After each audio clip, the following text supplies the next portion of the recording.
Hello friends, मैं राकेश कुमार आपका अपने राकेश मैथमेटिक्स ट्रिपल जी यूट्यूब चैनल पर स्वागत करता हूं। आज हम बिहार बोर्ड द्वारा जारी किए गए 10th के साइंस मॉडल सेट 2022 को कवर करेंगे। इस सेट में बहुत सारे ऐसे प्रश्न हैं जो इस बार के मैट्रिक एग्जाम के लिए बहुत ही महत्वपूर्ण हैं।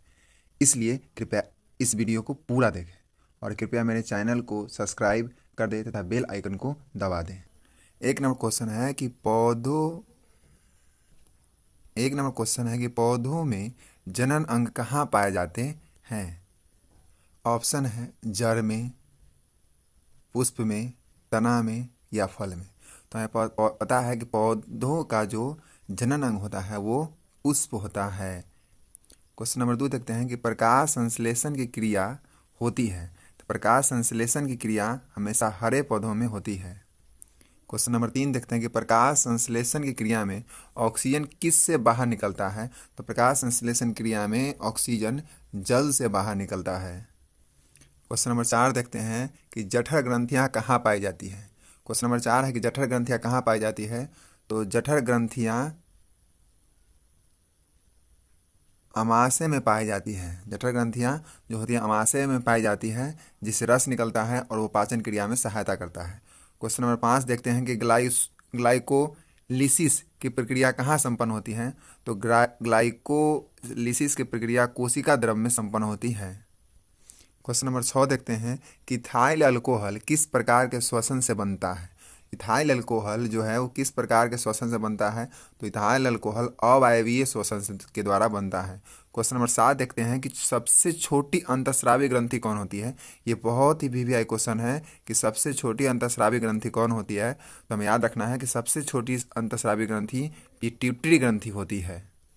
क्वेश्चन नंबर 8 देखते हैं कि पौधों के वायवीय भागों से जल के ह्रास की क्रिया क्या कहलाता है। पौधे के वायवीय भागों से जल की ह्रास की क्रिया कहलाती है तो वे वाष्पोत्सर्जन कहलाती है। क्वेश्चन नंबर 9 देखते हैं कि घेंगा रोग पनपता है। क्वेश्चन नंबर 9 है कि घेंगा रोग पनपता है। तो घेंगा रोग जो आयोडीन की कमी से उत्पन्न होता है। क्वेश्चन नंबर 10 कि रक्त में हल्के पीले रंग के चिपचिपे द्रव को क्या कहते हैं। यानी रक्त में हल्के पीले रंग के चिपचिपे द्रव को कहते हैं। तो रक्त में हल्के पीले रंग के चिपचिपे द्रव को प्लाज्मा कहा जाता है। क्वेश्चन नंबर 11 है कि रक्तचाप मापने के उपकरण को क्या कहते हैं। रक्तचाप मापने के उपकरण को कहते हैं तो रक्तचाप की माप स्पिग्नोमैनोमीटर द्वारा होती है। क्वेश्चन नंबर 12 देखते हैं कि वाष्पोत्सर्जन की क्रिया पाई जाती है। तो वाष्पोत्सर्जन की क्रिया जो होती है वो पौधों में पाई जाती है। क्वेश्चन नंबर 13 देखते हैं कि निम्नलिखित में किस में खुला परिसंचरण तंत्र पाया जाता है। निम्नलिखित में किस में खुला परिसंचरण तंत्र पाया जाता है। तो खुला परिसंचरण जो तंत्र जो होता है वो तिलचट्टा में पाया जाता है। क्वेश्चन नंबर 14 देखते हैं कि रक्त क्या है। तो हमें याद रखना है कि रक्त एक प्रकार का उत्तक है, जिसको हम तरल सरल संयोजी उत्तक भी कहते हैं। तो ध्यान रखना है कि रक्त क्या है। तो रक्त एक प्रकार का उत्तक है। क्वेश्चन नंबर 14 देखते हैं कि मूत्र का जो पीला रंग किस वर्ण के कारण होता है। मूत्र का पीला रंग किस वर्ण के कारण होता है। तो मूत्र का जो पीला रंग होता है वो यूरोक्रोम के कारण होता है। क्वेश्चन नंबर 16 देखते हैं कि निम्नलिखित में कौन एक उभयलिंगी जंतु है। निम्नलिखित में कौन एक उभयलिंगी जंतु है, यानी कि उसमें स्त्रीलिंग और पुल्लिंग नर और मादा एक ही में पाया जाता है। तो ये केचुआ में होता है। क्वेश्चन नंबर 17 देखते हैं कि यूरिया रक्त में कहाँ से प्रवेश करता है। यूरिया रक्त में कहाँ से प्रवेश करता है। तो यूरिया रक्त में वृक्क से प्रवेश करता है। क्वेश्चन नंबर 18 देखते हैं कि जैव आवर्धन प्रदर्शित करने वाला रसायन कौन है। तो हमें ध्यान रखना है कि जैव आवर्धन प्रदर्शित करने वाला रसायन DDT होता है। क्वेश्चन नंबर 19 देखते हैं कि निम्नलिखित में से कौन एक प्राथमिक उपभोक्ता है।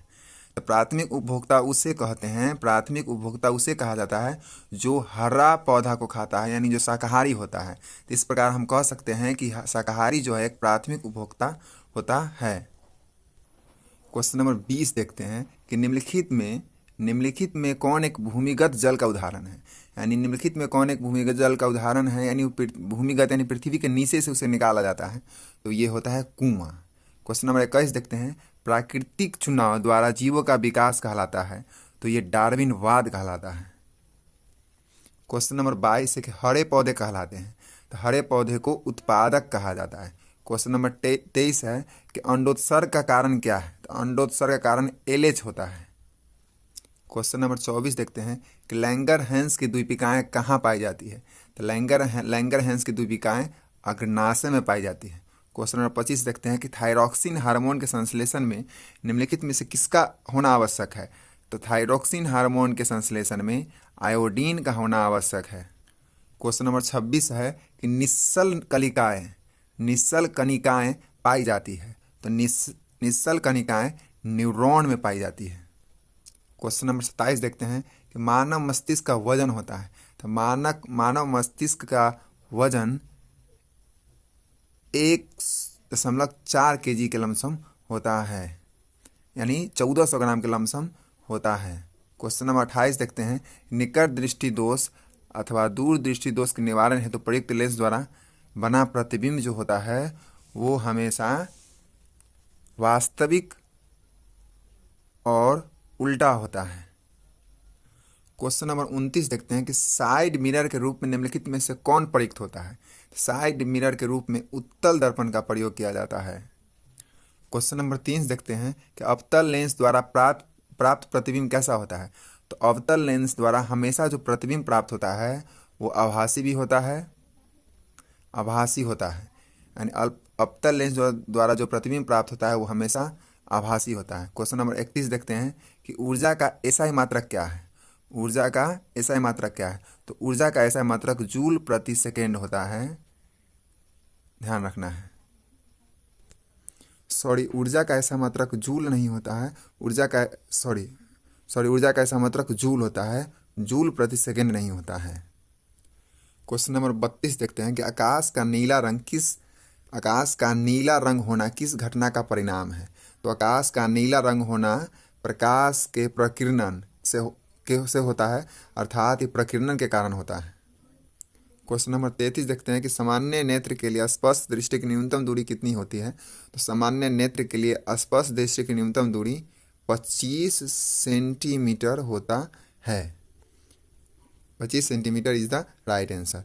क्वेश्चन नंबर 34 देखते हैं किसी उत्तल लेंस का फोकसांतर 50 सेंटीमीटर है तो उसकी क्षमता क्या होगी? तो हमें याद रखना है कि लेंस की क्षमता को हम लोग P से लिखते हैं और P बराबर होता है 1/f, और इस क्षमता हमेशा मीटर में मापा जाता है। तो 50 सेंटीमीटर को लिख सकते हैं 1/50 सेंटीमीटर, 50 सेंटीमीटर लिख सकते हैं। तो इसको मीटर में कन्वर्ट करेंगे अगर 100/50, अगर 2 से काटते हैं तो 2 आता है, यानी कि किसी उत्तल लेंस का फोकसांतर अगर 50 सेंटीमीटर हो तो उसका क्षमता 2 होगा, और चूंकि उत्तल लेंस है इसलिए प्लस में होगा। क्वेश्चन नंबर 35 देखते हैं कि एक प्रिज्म कितने सतहों से घिरा होता है? एक प्रिज्म कितने सतहों से घिरा होता है? तो हमें ध्यान रखना है कि एक प्रिज्म में 5 सतहें होती है। क्वेश्चन नंबर 36 है कि अभिनेत्र लेंस की फोकस दूरी में परिवर्तन किया जाता है, तो ये जो परिवर्तन होता है वह पक्षमाभी पेशियों द्वारा होता है। क्वेश्चन नंबर 37 देखते हैं कि प्रकाश के परावर्तन के कितने नियम हैं? तो प्रकाश के परावर्तन के 2 नियम होते हैं। क्वेश्चन नंबर 38 देखते हैं कि फोटोग्राफी कैमरा का अदृश्यक होता है, तो फोटोग्राफी कैमरा का अदृश्यक उत्तल लेंस होता है।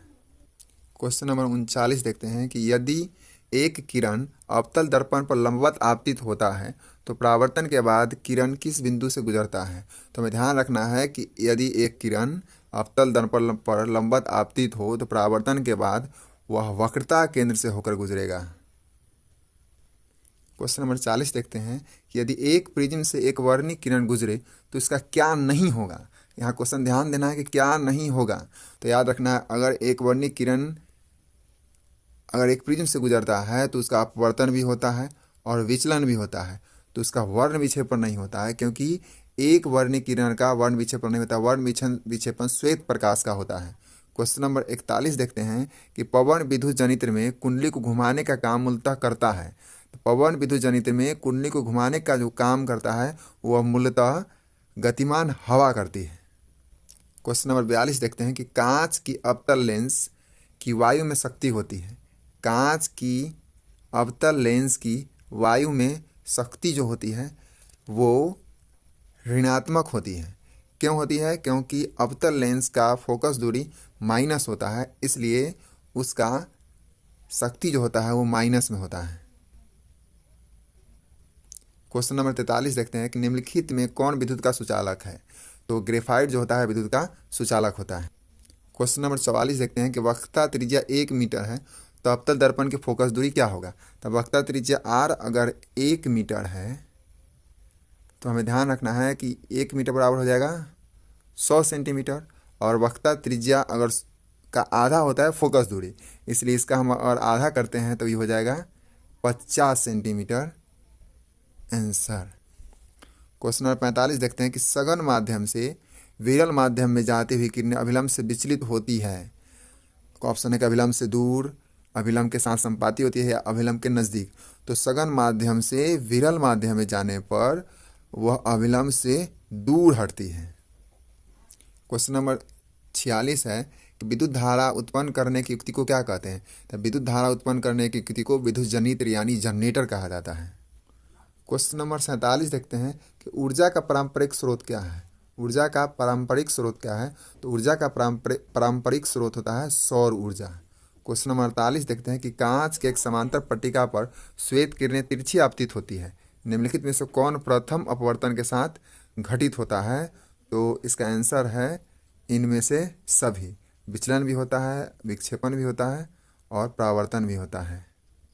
क्वेश्चन नंबर 49 देखते हैं कि हमारे घरों में जो विद्युत धारा आपूर्ति की जाती है वह होती है, तो हमारे घरों में जो विद्युत आपूर्ति होती है वह 320 वोल्ट की प्रत्यावर्ती धारा होती है।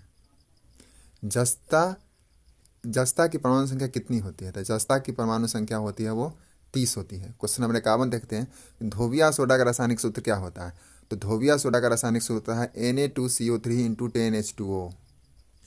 क्वेश्चन नंबर 52 देखते हैं कि निम्नलिखित में कौन प्रबल क्षारक है? तो हमें ध्यान रखना है कि संसार का सबसे अधिक प्रबल क्षारक होता है NaOH यानी सोडियम हाइड्रोक्साइड। क्वेश्चन 53 देखते हैं कि हेमेटाइट निम्नलिखित में से किस धातु का अयस्क है? तो हेमेटाइट जो होता है वो लोहा यानी Fe का अयस्क है। क्वेश्चन नंबर 54 देखते हैं कि सल्फाइड अयस्कों का सांद्रण निम्नलिखित में से किस विधि से होता है? तो हमें ध्यान रखना है कि सल्फाइड अयस्कों का सांद्रण फेन उत्प्लवन विधि से होता है। क्वेश्चन नंबर 55 देखते हैं कि अभिक्रिया 2Zn + O2 तीर का चिन्ह 2ZnO किस प्रकार की अभिक्रिया है? तो ये अभिक्रिया उपचयन कहलाती है। क्वेश्चन नंबर 56 है ग्लूकोज का आणविक सूत्र क्या होता है? ग्लूकोज का आणविक सूत्र क्या होता है? तो ग्लूकोज का आणविक सूत्र C6H12O6 होता है। क्वेश्चन नंबर 57 देखते हैं कि अम्ल का जलीय विलयन विद्युत का संचालन करता है क्योंकि अम्ल जल में आयनित होता है। क्वेश्चन नंबर 58 देखते हैं कि लिथियम के बाह्य सेल में कितने इलेक्ट्रॉन विद्यमान होते हैं? तो ध्यान रखना कि लिथियम के बाह्य सेल में इलेक्ट्रॉनों की संख्या 3 होती है। क्वेश्चन नंबर 60 देखते हैं कि निम्नलिखित में सर्वाधिक विद्युत ऋणात्मक तत्व कौन सा है? तो आंसर है फ्लोरीन। क्वेश्चन नंबर 61 जल के वैद्युत अपघटन में कैथोड पर कौन सी गैस मुक्त होती है? तो जल के वैद्युत अपघटन में कैथोड पर हाइड्रोजन गैस मुक्त होती है। क्वेश्चन नंबर 62 देखते हैं कि हमारे शरीर का पीएच मान क्या होता है? हमारे शरीर का पीएच मान 7 से 7.8 के बीच होता है। क्वेश्चन नंबर 63 है कि निम्नलिखित में से कौन अम्ल है? तो H2SO4 एक प्रकार का अम्ल होता है जिसको हम लोग सल्फ्यूरिक अम्ल कहते हैं। क्वेश्चन नंबर 64 देखते हैं कि निम्नलिखित में कौन एक संश्लेषित सूचक है? तो मेथिल ऑरेंज एक प्रकार का संश्लेषित सूचक है। क्वेश्चन नंबर 65 देखते हैं कि कार्बन डाइऑक्साइड जल से अभिक्रिया कर बनाता है। कार्बन डाइऑक्साइड जल से अभिक्रिया कर बनाता है, तो कार्बन डाइऑक्साइड जल से अभिक्रिया करके कार्बोनिक अम्ल बनाता है। क्वेश्चन नंबर 66 है कि कॉपर पाइराइट्स का रासायनिक सूत्र क्या होता है? कॉपर पाइराइट का रासायनिक संगठन क्या होता है? तो CuFeS2 कॉपर पाइराइट का रासायनिक संगठन होता है। क्वेश्चन नंबर 67 देखते हैं कि प्रकृति में मुक्त अवस्था में पाया जाने वाला धातु कौन है? तो सोना जो होता है प्रकृति में मुक्त अवस्था में पाया जाता है। 68 नंबर क्वेश्चन है कि निम्नलिखित में से कौन सी धातु सबसे अधिक अभिक्रियाशील है? तो आंसर होता है जिंक, Zn। क्वेश्चन नंबर 69 है कि किसी अधातु के ब्रातम सेल में इलेक्ट्रॉनों की संख्या हो सकती है। तो कोई भी धातु होगा तो उसके ब्रातम सेल में इलेक्ट्रॉनों की संख्या 4, 5, 6 और 7 होगा। क्वेश्चन नंबर 70 देखते हैं कि पीतल निम्नलिखित में किसकी मिश्र धातु है। पीतल निम्नलिखित में से किसकी मिश्र धातु है। तो पीतल में तांबा और जस्ता होता है, यानी Cu+Zn। क्वेश्चन नंबर 71 देखते हैं कि निम्नलिखित में से कौन समावयवी है। तो एथिल अल्कोहल और डाईमेथिल ईथर दोनों समावयवी होते हैं। एथिल अल्कोहल को लिखते हैं CH3 bond CH2 bond OH, जबकि डाई एथिल ईथर को लिखते हैं CH3 bond O bond CH3, और दोनों का अणुसूत्र सेम होता है। क्वेश्चन नंबर 72 देखते हैं कि CH3 bond O bond CH2H5 का IUPAC प्रणाली के अनुसार नाम क्या होता है। तो ध्यान रखना है, CH3 को मेथेन कहा जाता है, C2H5 को एथेन कहा जाता है। तो इसमें छोटा CH3 है तो इसी में ऑक्सी लगता है, तो इसको हम लिख सकते हैं मेथॉक्सी एथेन। इसका जो नाम होता है वो मेथॉक्सी एथेन होता है। 73 नंबर क्वेश्चन है कि लोहे की अभिक्रिया भाप से कराने पर लोहे का कौन सा ऑक्साइड बनता है। तो इसका सही आंसर है Fe3O4।